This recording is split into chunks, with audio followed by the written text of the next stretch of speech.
In China, to this day, the Chinese worship gods in their villages. And if the village starts doing poor economically, they'll go look for a village that's doing well economically, and they'll throw away the gods that aren't benefiting them, and they'll bring the gods from the village that's doing well economically. It's a very pragmatic type of idolatry. So this is what these people were doing. They were worshiping all of these idols. And the Mithraic teaching was the Mithraic God was born on December 25th. This is in their own, the research that have been done. Born on the December 25th, he was called Sol Invictus, the conquering sun god. The sun god. And this is why Christians worship on Sunday, not S-O-N, S-U-N. It's not the Son of God. It's Sunday, the day of Sol, the day of the sun god. And this is important, and it's going to be connected with the idea of the Masih al-Dajjal, because the Masih al-Dajjal is also a sun god.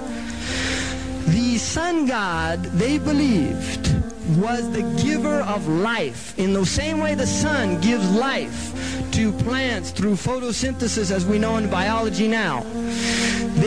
They believed that the sun god would also give life after death. People would die, they would be resurrected.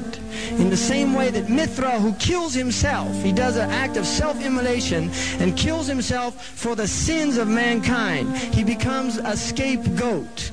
This is Mithra's act.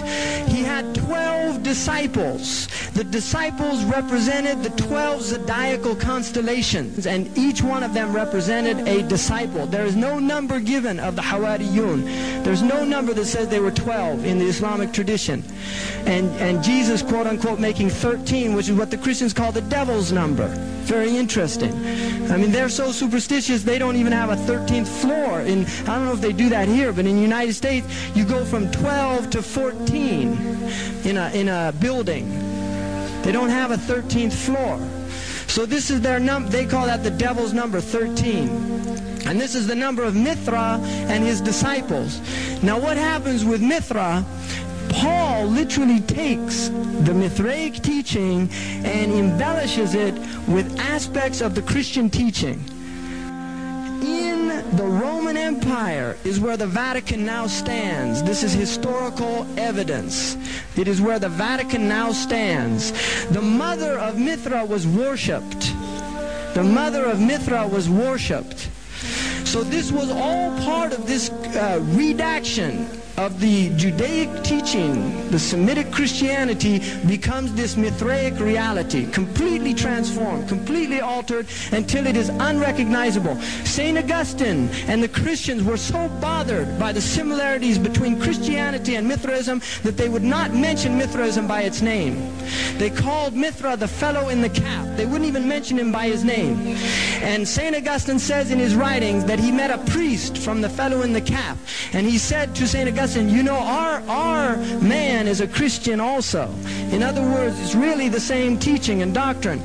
The Christians completely wiped out the books, the temples, all of the evidence of Mithraism was completely wiped out. And that's why it's only recently, in the last 100 years, that scholars, anthropologists, and archaeologists have been digging up all of this stuff and finding out about this teaching.